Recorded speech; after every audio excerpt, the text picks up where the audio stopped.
de latte. Un homme qui tue sa femme, c'est tristement banal. Mais un homme qui tue sa femme et ses deux petites filles de 3 et 4 ans pour partir avec sa maîtresse, c'est beaucoup plus rare. Voici l'affaire Chris Watts, une affaire américaine de 2018 qui se passe à Frederick, dans le Colorado. Mais honnêtement, elle aurait pu se passer à Paris, à Munich ou à Ouarzazate, ça ne changerait rien. C'est un drame universel. C'est une histoire que je tire d'un livre d'Esther Hervey qui paraît aux éditions Lithos, livre qui s'appelle Teddy No, Papa Non. Et c'est avec elle, bien sûr, que je vais la débriefer dans un autre podcast que je vous invite à écouter après l'histoire, dont la réalisation est signée Boris Pachynski. Europe 1, Christophe Ondelatte.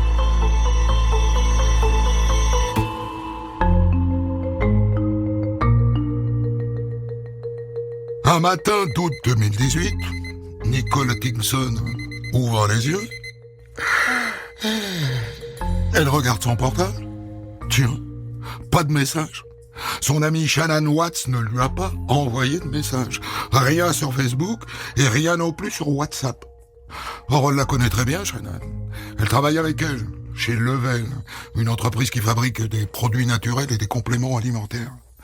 Qu'elle n'ait pas envoyé de message ce matin est très surprenant. Shannon est une commerciale hyper dynamique. En général, dès l'aube, elle bombarde ses collègues de messages du genre « Allez les gars, on se bouge, le business n'attend pas ». Il n'y a que ça qui l'intéresse, Shannon. Les résultats, le chiffre d'affaires. Et là, ce matin, pas de message. Bizarre et inquiétant. Inquiétant parce qu'elles viennent de passer 2 jours, toutes les deux, en séminaire dans l'Arizona. Et Shannon n'était pas en grande forme. Elle m'a raconté que son couple battait de l'aile, que son mari Chris ne la touchait plus, qu'il ne la prenait plus dans ses bras, qu'il faisait même plus attention à leurs 2 petites filles. Et voilà, depuis ce matin, elle répondait à aucun de mes appels, aucun de mes messages. Et voilà, ça m'a inquiété. Et donc je suis allé chez elle. Et elle n'était pas là. Sa voiture était là. Mais pas elle. Ni ses 2 petites filles, Bella qui a 4 ans et demi, et Céleste, à peine 3 ans. Alors elle a fini par appeler son mari, Chris. Il travaille comme technicien de maintenance dans une compagnie pétrolière. Il était au boulot. Je m'inquiète pour Shannon, Chris. Tu sais pas où elle a pu aller? T'inquiète pas. Elle est chez une amie avec les filles. Oui, d'accord, mais quelle amie, tu le sais? Écoute, je ne sais pas. Pour être très franche avec toi, on a décidé de se séparer, Shannon et moi. Et de vendre la maison. Oui, d'accord, bon, ça c'est votre histoire intime, ça me regarde pas, mais moi ce qui m'inquiète là maintenant, c'est de savoir où elle est, quoi. Écoute, j'ai du travail là. Je dois te laisser. Et il a raccroché. Et c'est là que Nicole a appelé le 911, le numéro de la police.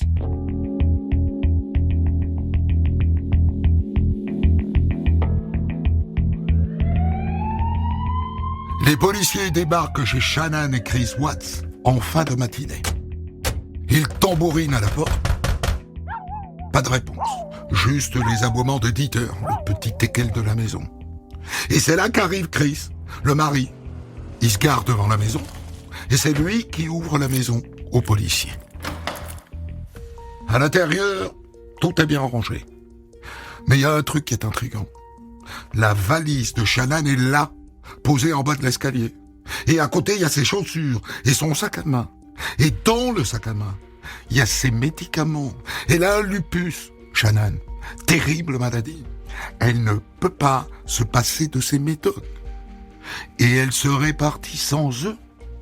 Intriguant aussi son téléphone, posé là, et son alliance.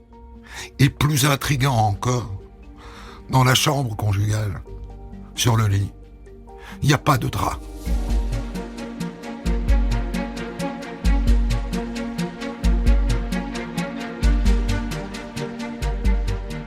Coup de chance, Il se trouve que les voisins de Chris et Shannon Watts sont équipés d'une caméra vidéo. Sur les images, à 5h17, on voit d'abord le mari, Chris, sortir de la maison. 5h17, ça colle avec ses horaires de travail. Ensuite, on le voit garer son pick-up devant la porte du garage.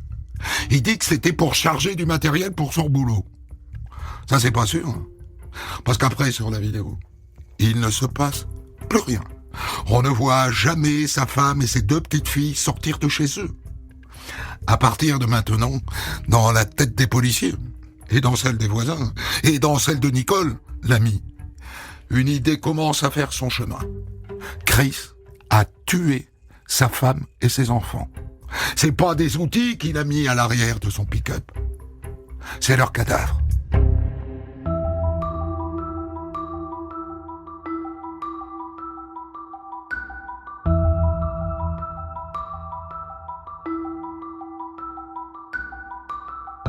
Le couple Watts était en crise.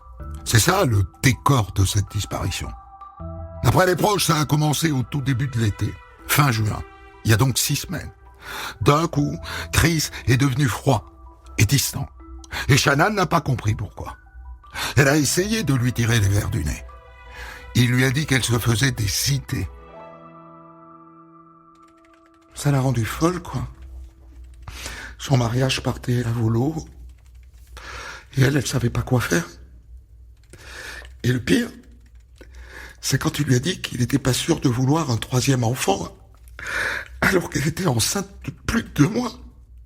Et en plus, c'est lui qui avait voulu ce bébé. Elle lui a demandé pourquoi. Elle lui a même proposé d'avorter. Il a été incapable de lui fournir une réponse claire. Et voilà quoi, petit à petit, Shannon a commencé à se dire qu'il avait sans doute quelqu'un d'autre dans sa vie. Et il y avait quelqu'un d'autre dans sa vie. Et ça, les policiers le découvrent très vite. Nicole Kissinger, dite Nikki. Une jolie brune aux cheveux longs qui travaille dans la même boîte que lui. Ce qui les a rapprochés, c'est qu'ils partagent la même passion, tous les deux, pour la diététique et pour le fitness.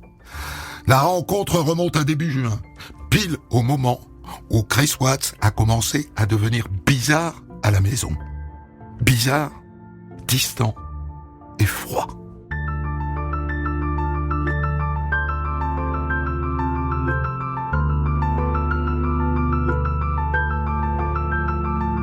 Le soir même des disparitions, au cas où, les policiers se mettent discrètement en planque devant la maison des Watts. Et ils voient Chris en grande conversation avec quelqu'un, manifestement en vidéo, sur FaceTime. Ce qu'on découvrira plus tard, c'est que le lendemain de la disparition de sa femme, il a appelé Nikki en vidéo. Et voici toujours sur la base de ce qu'on découvrira plus tard, ce qu'ils se sont dit, tous les deux.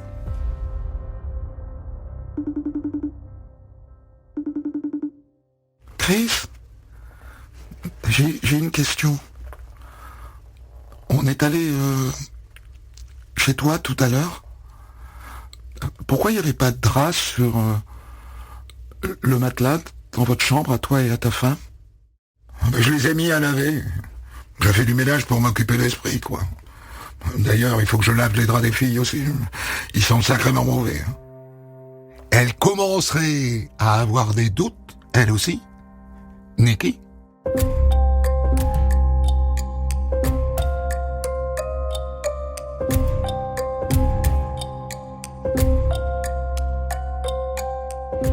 La mère de Shannon, Sandy, elle aussi a des doutes.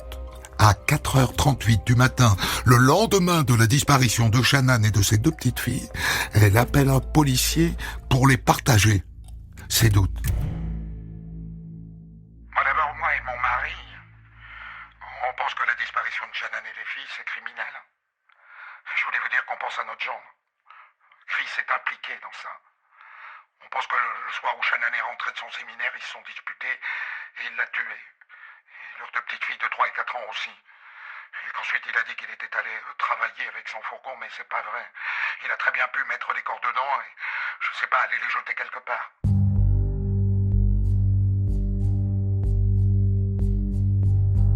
Autant vous dire que les médias américains se délectent de cette histoire. Un homme qui tue sa femme, c'est banal. Mais si cet homme a aussi tué ses filles, c'est une délectation journalistique. Et ça tombe bien, cet homme, Chris Watts, accepte les interviews. Monsieur Watts, ma première question, est-ce que la disparition de votre femme et de vos filles vous inquiète? Oui, bien sûr. Mais elle est peut-être quelque part en sécurité avec les enfants. Ou bien elle pourrait avoir disparu. Enfin, elle pourrait juste être partie. J'en sais rien, quoi. Mais si quelqu'un les retient quelque part et qu'elles ne sont pas en sécurité, je veux qu'elles reviennent maintenant. Je veux juste qu'elles rentrent. Ça vous inquiète, monsieur Watts, qu'on puisse penser que vous êtes impliqué dans cette affaire? Tout le monde va se faire sa propre opinion, n'est-ce pas? Moi, je veux juste que les gens sachent que ce que je veux, c'est qu'elles rentrent à la maison, vous comprenez? Et en attendant, je tiens à remercier la police pour sa mobilisation. Le lendemain de la disparition de Shannan et de ses deux filles, les policiers débarquent à l'entreprise où travaille Chris Watts pour récupérer les données de son téléphone professionnel et du traceur GPS de son pick-up. Ils veulent aussi savoir où il travaillait hier matin quand il est parti de chez lui à 5 heures. Ouais, il travaillait sur un site près de Rogen. Vous savez à quelle heure il est arrivé? Bah non. Les gars comme lui travaillent tout seuls. Ils m'appellent juste quand il y a des problèmes, quoi. En revanche, plus tard dans la matinée, il m'a appelé pour me dire qu'il n'arrivait pas à joindre sa femme et qu'il fallait qu'il passe chez lui, quoi. Bon, voilà, c'est tout ce que je peux vous dire. Dans la foulée, Chris Watts se retrouve face à un policier du FBI en salle d'interrogatoire. Je voudrais vous poser des questions, monsieur Watts, sur votre mariage ou une éventuelle infidélité. Je n'ai jamais trompé ma femme. Vous en êtes sûr, monsieur Watts? J'ai vu des photos de vous il y a quelques années. Vous avez beaucoup minci, hein? Quand les hommes se mettent à tromper leurs femmes, en général, c'est ce qui leur arrive. C'est grâce aux médicaments diététiques que Shannan commercialise. C'est grâce à ça que je suis passé de 110 à 80 kilos. Peut-être qu'une fille, monsieur Watts, a inspiré ce changement.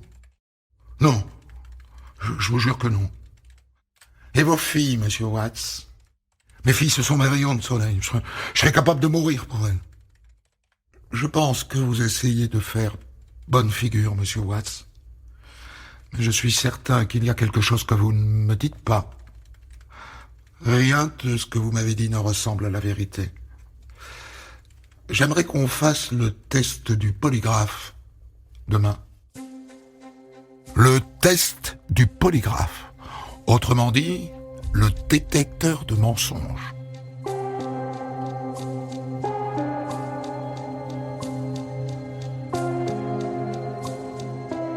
En attendant le test, les policiers ont analysé les données du portable de Chris.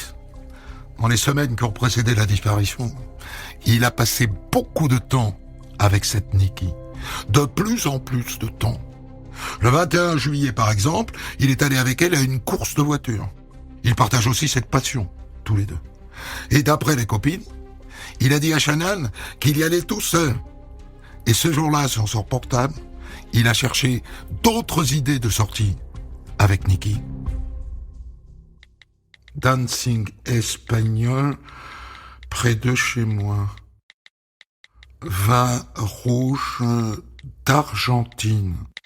Et dans les jours qui ont suivi, il a fait une recherche sur Google. Victorian Secrets. Signe qu'il voulait offrir à Nikki des vêtements sexy. Et ce jour-là, en lisant les messages que Shannan lui a envoyés, on voit qu'elle a commencé à y voir clair dans son jeu de dupe.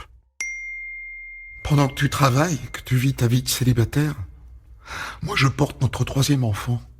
Je me démène avec nos 2 filles tous les jours. Et j'essaye de travailler et de ramener de l'argent. Et pourtant j'arrive à t'envoyer des textos et à te dire que je t'aime et que tu me manques. J'ai regardé mon téléphone toute la nuit. Pas de réponse. Pas un mot. Sérieusement. Le lendemain, Chris fait encore des recherches sur Internet. Quand dire « je t'aime » pour la première fois? Il y a aussi sur son portable la trace de téléchargement d'une application secrète. Visuellement, elle ressemble à une banale calculatrice. Mais quand on l'ouvre, en vérité c'est un dossier secret. Un dossier dans lequel il a stocké toutes les vidéos et toutes les photos faites avec Nikki.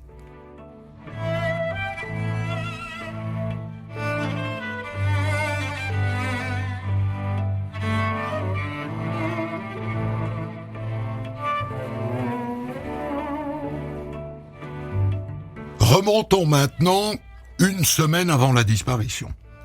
Chris, Shannan et leurs 2 filles ont passé une semaine de vacances ensemble. Et c'est là qu'il lui a dit qu'il n'était pas sûr de vouloir ce 3e enfant. Shannan a écrit à une de ses amies. « Je sais plus qui il est. Il m'a pas touché ou embrassé de toute la semaine. Je passe une échographie demain pour connaître le sexe du bébé et on doit faire une fête. Mais j'ai juste envie de pleurer. Et si vraiment il ne m'aimait plus. » Le lendemain, pendant l'échographie, il est là. Et Shannan lui serre la main. Elle cherche un peu de tendresse. Mais lui ne lui renvoie rien. Le soir du 9 août, 4 jours avant les disparitions, Chris et Shannan reçoivent l'enveloppe avec les résultats de l'échographie. Ils l'ouvrent ensemble. C'est un garçon. Ils décident de l'appeler Nico Lee Watts.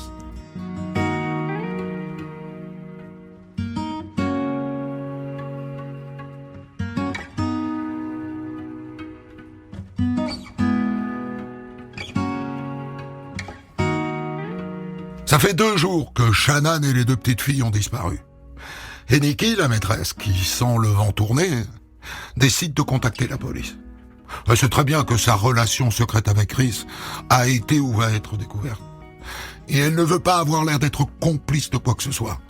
Elle ne veut pas qu'on pense qu'elle a poussé son amant à éliminer sa femme et ses 2 filles.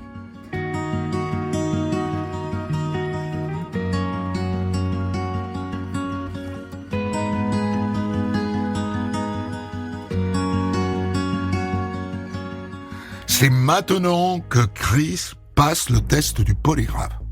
C'est une policière femme qui en est chargée. Et avant d'attaquer le test, elle commence par quelques questions d'ordre général. Selon vous, monsieur Watts, quelles sont les différentes façons de faire disparaître quelqu'un? En les poignardant, ou en leur tirant dessus, ou je sais pas, en les frappant avec un objet, ou en utilisant une arme comme un pistolet ou un couteau. D'accord. Vous noterez que vous avez oublié une méthode, hein? On peut aussi étouffer quelqu'un ou l'étrangler. Vous avez remarqué? Étouffer, étrangler. Il n'a pas parlé de cette hypothèse spontanément. Poignarder, tuer par balle, oui. Mais étouffer et étrangler, ça ne lui est pas venu à l'esprit. Notez ça dans un coin de votre tête.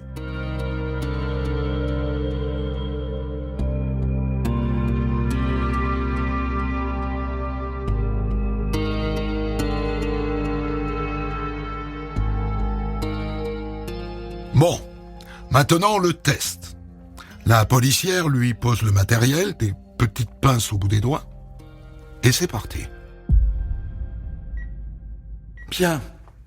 Alors pour commencer, je vais vous poser une question simple, et je vais vous demander de me mentir. Voici une feuille de papier sur laquelle j'ai inscrit 4 chiffres. Vous voyez? 1, 2, 4 et 5. Je vais vous demander maintenant d'écrire vous-même le chiffre 3. Très bien. Maintenant, je vous demande si vous avez écrit vous-même le chiffre 3. Et je veux que vous me répondiez que ça n'est pas le cas. C'est parti. Avez-vous vous-même écrit le chiffre 3, Monsieur Watts? Non, je l'ai pas écrit moi-même. Eh ben dites donc, vous êtes un très mauvais menteur, parce que quand vous avez menti, les courbes sur mon ordinateur se sont affolées. Bien. Actuellement, Monsieur Watts, il n'y a qu'une seule personne dans cette pièce qui connaît la vérité. Mais dans moins de 5 minutes, Monsieur Watts, nous serons 2. Voici ma première question. Avez-vous causé la disparition physique de Shannan, Monsieur Watts? Non. Est-ce que vous mentez à propos de la dernière fois que vous avez vu Shannan vivante? Non. Est-ce que vous savez où se trouve Shannan? Non. Bon, voilà, le test est terminé. Et là, la policière sort de la pièce pour aller évaluer les résultats avec ses collègues. Elle revient avec l'un des officiers en charge de l'enquête. Bien.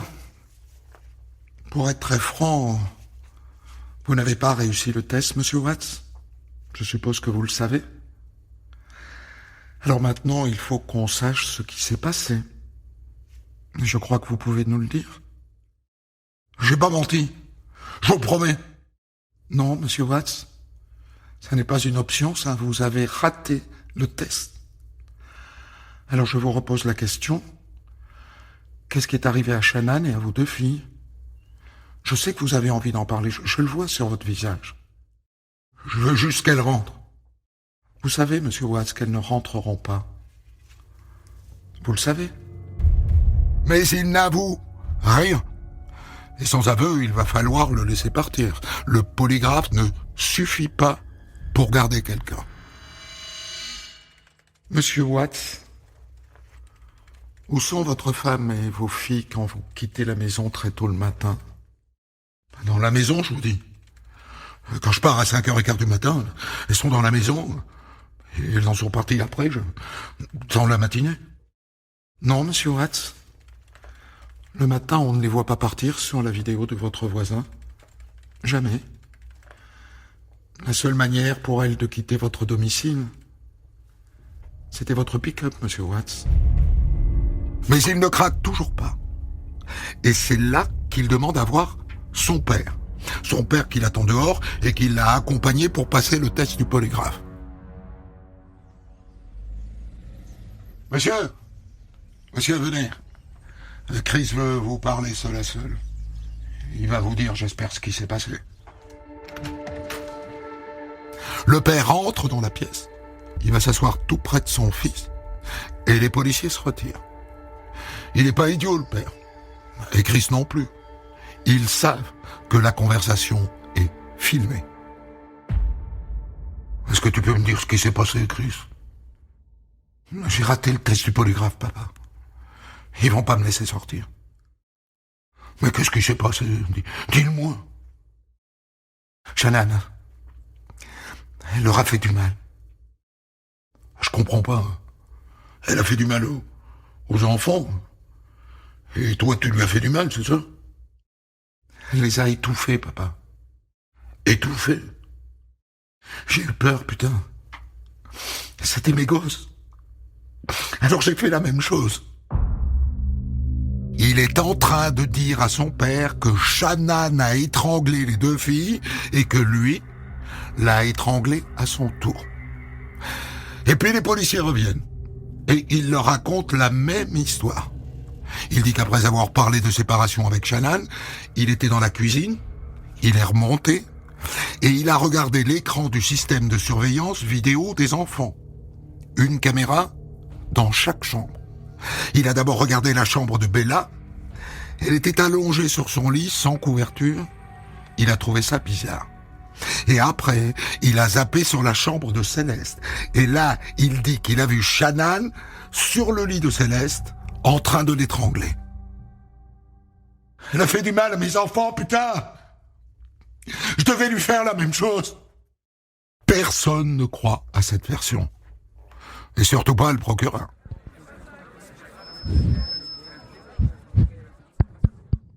Mesdames et messieurs, voici les chefs d'accusation portés contre Christopher Watts. 3 chefs d'accusation de meurtre au premier degré. 2 chefs d'accusation de meurtre au premier degré sur une victime de moins de 12 ans par une personne de confiance. 3 chefs d'accusation pour altération de cadavres humains. Et 1 chef d'accusation au premier degré d'interruption illégale de grossesse. Je vous remercie. Chris a accepté de dire aux policiers où il avait mis les 3 cadavres. Le petit site pétrolier où il a prétendu être allé travailler le matin même. Les policiers y débarquent peu après minuit. Ils commencent par déterrer le cadavre de Shannon. Ils ont l'habitude de ce genre de scène horrible. Mais là, le fœtus est entre ses jambes, né post-mortem. Je peux vous dire que ça les secoue. Les cadavres des 2 petites filles, il dit qu'il les a jetés dans 2 cuves de pétrole différentes. Alors, il commence par vider les cuves. Ça dure des heures. Au fond de la première, on trouve le cadavre de Céleste en chemise de nuit. Et dans le deuxième, le corps de Bella, la chemise de nuit gorgée d'hydrocarbures poisseux.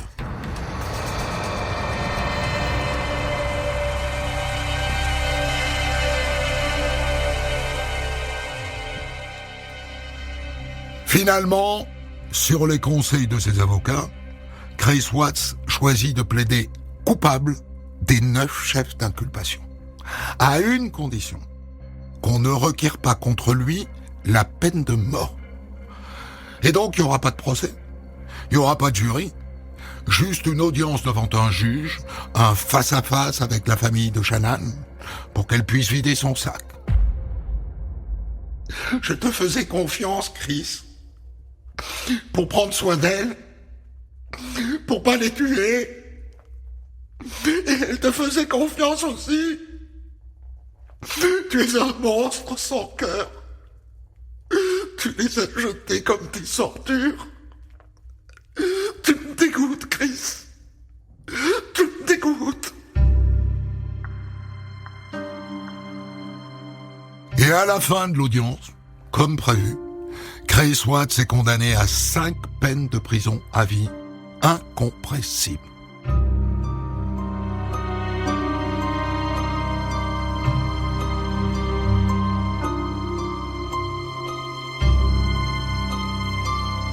Quelques mois plus tard, Chris Watts finit par avouer qu'il a aussi tué ses 2 filles.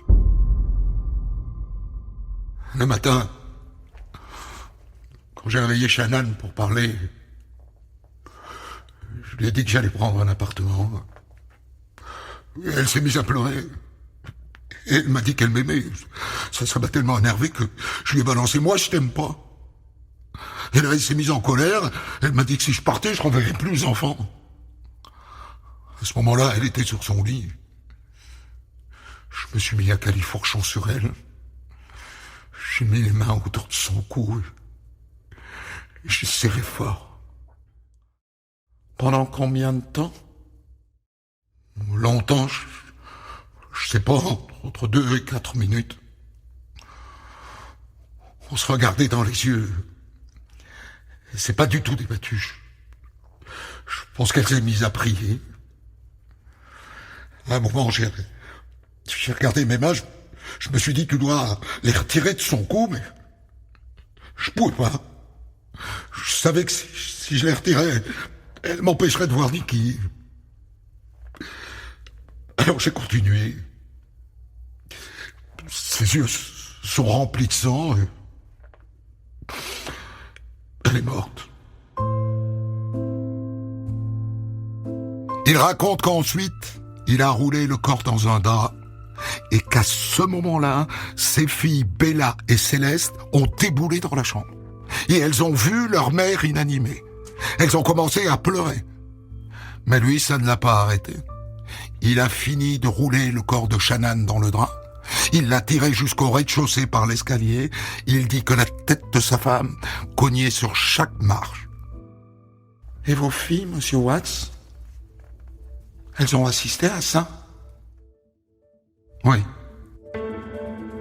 Et après, il a tiré le corps dans le garage, il est allé chercher son pick-up et il a chargé le corps dedans. Et vos filles, monsieur Watts, elles ont assisté à ça?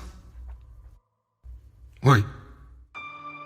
Là, il a dit aux filles de monter dans la voiture et il a pris la direction de Sirvi 319, qui est le site pétrolier où il devait travailler ce matin-là. Et il s'est garé. Et il a sorti le corps de Shannan.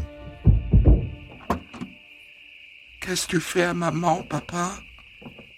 Rien. Vous bougez pas. Vous m'attendez, d'accord? Je reviens. Il est parti, il est revenu, et il a commencé par la plus petite, Céleste, 3 ans. Il lui a mis une couverture sur la tête, et il l'a étouffée. Et après, monsieur Watts? Eh bien, je montais sur un réservoir de pétrole. J'ai ouvert la trappe et je l'ai mise dans le trou. Je me souviens quand je l'ai poussée, Céleste, je me suis dit que c'était la dernière fois que je la voyais. Il dit qu'à ce moment-là, il n'a rien éprouvé. Pendant ce temps-là, Bella, la plus grande, 4 ans et demi, est toujours dans le pick-up, à attendre. Il y va. Non! T'as dit non! Non, papa, non.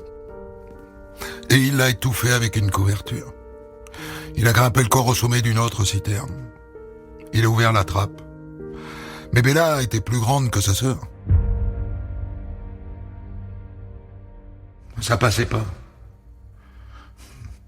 Il a fallu que je pousse. Maintenant, il lui reste le cadavre de Shannan. Il creuse un trou, pas très profond, et il le fait rouler dedans. Et là, il s'aperçoit que le cadavre a fait une fausse couche. Le fœtus apparaît entre ses jambes, et il recouvre les 2 corps de terre. On sait par l'exploitation de son portable que dans les heures qui suivent, Chris Watts cherche sur son téléphone les paroles de la chanson de Metallica, Battery.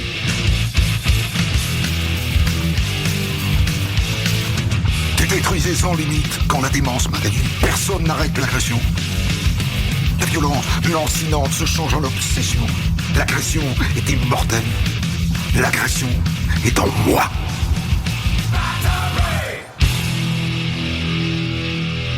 J'ai tiré cette histoire du livre d'Esther Hervy aux éditions Lithos. Teddy, no. Papa, non. Europe 1. Pour commenter son histoire du jour, Christophe Ondelatte reçoit un invité, acteur direct de son récit. Je vous ai raconté l'affaire Chris Watts, une affaire américaine de 2018. Un homme qui tue sa femme et ses 2 petites filles de 3 et 4 ans, juste pour aller vivre une nouvelle histoire d'amour avec sa maîtresse. C'est une histoire que je tire d'un livre qui s'appelle Teddy No, Papa Non, aux éditions Lithos, dont l'autrice Esther Hervy est là avec moi. Je précise que c'est un livre beaucoup plus complet que ça, 345 pages, dans lequel j'ai serpenté, pour essayer de raconter l'histoire.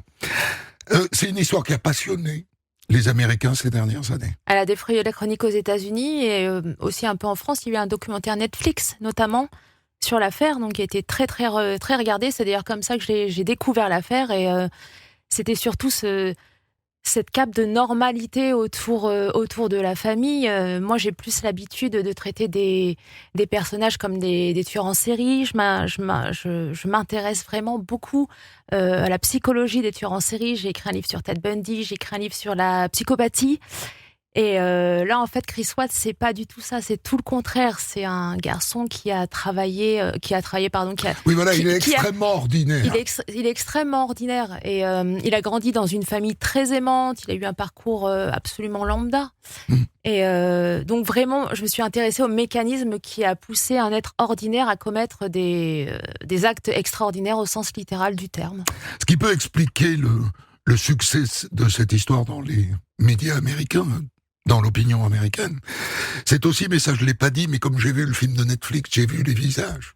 C'est la caricature de la famille idéale américaine. Absolument. Chris Watts, il est magnifique. Oui, c'est un très bel homme. Costaud. Elle, Shannon, elle a des jolis yeux bleus, super mignonne. Voilà, les 2 petites filles sont les petites filles idéales, la famille absolument parfaite. Et Shannon, elle documente beaucoup leur vie de famille à travers les réseaux sociaux. On a des heures. Moi, j'ai passé des heures à regarder les vidéos Facebook de la famille. On s'attache vraiment à la famille. On s'attache même à Chris finalement parce que on voit qu'un père aimant sur les vidéos. On voit rien d'autre. Quand on le voit sur les vidéos, à aucun moment on ne peut penser que ce type est capable de tuer ses enfants et sa femme. Absolument pas. C'est aussi une des particularités de cette histoire, c'est qu'elle est documentée en vidéo familiale du début à la fin. Absolument. Peut-être qu'on devrait dire, mais je crois que je l'ai déjà dit, aux gens qui ont l'intention de tuer quelqu'un, ne faites pas de vidéos sur YouTube, ne faites pas de vidéos sur Facebook ou sur Instagram. Ça sera utilisé par tous les gens qui font des documentaires après. Bien sûr. J'ai une petite frustration quand même, et ça m'intéresse bien puisque vous me dites que vous avez fait un bouquin sur la psychopathie. Il n'y a pas, dans cette histoire, d'analyse, d'expertise psychiatrique et psychologique de Chris Watts. Pourquoi ? Parce qu'il n'y a pas eu de procès ? Alors non, il n'y a pas eu de procès, effectivement, puisqu'il y a eu un accord. Mais c'est surtout que les psychiatres, eux, n'ont rien trouvé d'anormal chez Chris Watts. C'est-à-dire ni psychopathie, ni trouble de la personnalité, ni maladie mentale. En fait, personne ne sait vraiment pourquoi il a fait ça. Et même lui, il ne sait pas en fait pourquoi il a fait ça. Il a à un moment rejeté la faute sur sa maîtresse en disant qu'elle l'avait possédé. Mais c'était une façon de se déresponsabiliser. C'est ce qui est aussi très très intriguant dans cette affaire, c'est qu'on n'a pas d'explication. À part le fait qu'il voulait vivre avec sa maîtresse, mais ça, il pouvait très bien divorcer. Revenons sur cette hypothèse qu'il serait psychopathe. Je ne suis pas psychiatre, d'accord ? Mais je manipule quand même les concepts depuis de longues années. Il a toutes les caractéristiques du psychopathe. Et on l'a entendu, j'ai essayé de donner beaucoup de froideur à ses aveux. Il n'est pas affecté par ce qu'il a fait. Il n'est pas secoué par la disparition de ses filles, pas plus que par leur mort quand il l'avoue. Cet homme a toutes les allures d'un psychopathe, vous ne trouvez pas ? Alors, peut-être à partir du crime, mais pas avant. Moi, je pense que c'est plutôt une dissociation pour se protéger de l'acte abominable qu'il a fait. Et peut-être, j'ose espérer qu'il a des remords, puisque après, c'est exactement ce qu'il raconte quand il est en prison, une fois qu'il est incarcéré. Lui, son seul vœu, c'est de rejoindre sa femme et ses petites filles. D'ailleurs, il a les photos de ses petites filles dans sa cellule. Donc, effectivement, je trouve que la froideur, elle interpelle, mais à partir des crimes, mais jamais avant et jamais de sa vie. Dissociation, c'est donc ce qu'on appelle aussi un clivage, c'est-à-dire cette capacité pour se protéger, en fait, de se projeter dans une réalité qui n'est pas là. Tout simplement parce que les actes sont tellement abominables, je pense que son cerveau s'en rend compte et qu'il se protège de cette manière. Alors après, il y a 1000 théories sur la psychopathie. Mais c'est vrai que chez lui, il n'y a rien qui préfigure une psychopathie. Par exemple, il a une enfance heureuse et normale. Il a une enfance heureuse, il s'entend très bien avec ses parents. Il est très proche d'eux, très proche de sa sœur, qu'il le considère quasiment comme une seconde maman. Sa scolarité est tout à fait normale. Il trouve des bons jobs, il se marie avec Shannon, il a des enfants. Ses proches s'accordent à dire que c'est un garçon très gentil, très prévenant, qu'il déteste les conflits, c'est toujours le suiveur. Dans le couple, c'est plutôt Shannon qui est la leader. Lui, il se contente de suivre et ça lui va très bien. Est-ce qu'on accepte donc l'idée qu'il ne fait ça que pour vivre le grand amour avec Nikki ? Ouais, ça paraît quand même Ouais, aberrant. je suis d'accord. Ça paraît quand même aberrant. Donc après, on n'a peut-être pas décelé la faille. Personne n'a peut-être décelé la faille. Moi, il y a Enfin, pas. tuer sa femme et ses 2 gosses de 3 et 4 ans pour aller vivre sa vie avec sa maîtresse, alors qu'il est extrêmement simple de divorcer et d'aller vivre Ouais, avec sa ce maîtresse. que beaucoup de personnes font, heureusement d'ailleurs. Oui, enfin pas toutes justement. Moi, je Ouais. raconte que des histoires C'est quasiment vrai. de gens qui oublient que le divorce est une hypothèse, mais enfin quand même, pour moi, ça relève d'un problème psychiatrique qui n'est peut-être pas apparu avant, mais qui apparaît là, Ouais, et de qui manière n'a flagrante. pas été décelé par les psychiatres lors des expertises. C'est ça qui est fou. Je me suis pas attardé sur la manière avec laquelle ils glissent les corps des 2 petites filles dans les cuves de pétrole. Donc faut réaliser, enfin moi j'ai vu le film de Netflix, donc Ouais, je visualise, c'est un champ presque en désert, c'est un désert c'est un désert, il y a 2 cuves de pétrole posé au milieu, ouais. posées au milieu, une petite pompe qui pompe le pétrole, et c'est tout. Et c'est tout. Et donc ils rentrent la première dans une cuve, Ouais. et les petites elles passent par le trou qui fait combien? Une vingtaine de centimètres. Voilà, 20 cm par 20 cm, le cadavre passe. La seconde, le cadavre passe pas, il faut donc Non, qu'il elle est un peu pousse. plus âgée, donc forcément elle est un petit peu plus grande. Ouais. Donc il doit la pousser. Ouais. Et d'ailleurs, il dira après que les enquêteurs ont retrouvé des touffes de cheveux blonds Sur le bord. sur la trappe. Ouais. Il raconte ça avec une froideur, enfin, j'ai poussé, ça a raclé, mais ça Ouais. finit par passer. Quand même, c'est... Ouais, c'est incroyable, ça. Ça soulève vraiment des questions. Et après, au niveau des expertises, je pense qu'il aurait peut-être fallu pousser un petit peu plus. C'est le moins qu'on puisse dire. Ouais, ce qui n'a pas été forcément Après, fait. s'il y avait vraiment eu un procès, il y aurait eu probablement Voilà, je pense. plus Là, d'expertise il y a eu un demandée. accord. Il y a les Un accord familles avec des... le procureur. Ouais, tout à fait, pour éviter la peine de mort.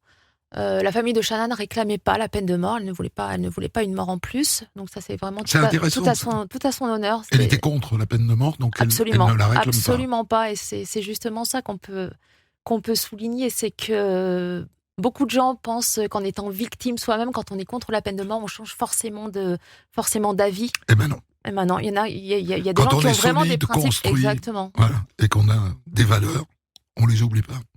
Un mot sur Nikki, la maîtresse. Bon, les médias ont voulu en faire, enfin auraient bien voulu en faire une complice. Ouais. Ça aurait... Les médias et le public. Et le public. Ouais, se sont acharnés, Mais la vérité, c'est que non. acharnés sur Nikki. Ouais. Vraiment. Oui, vraiment, elle a été harcelée. D'ailleurs, elle a bénéficié du programme de protection des témoins.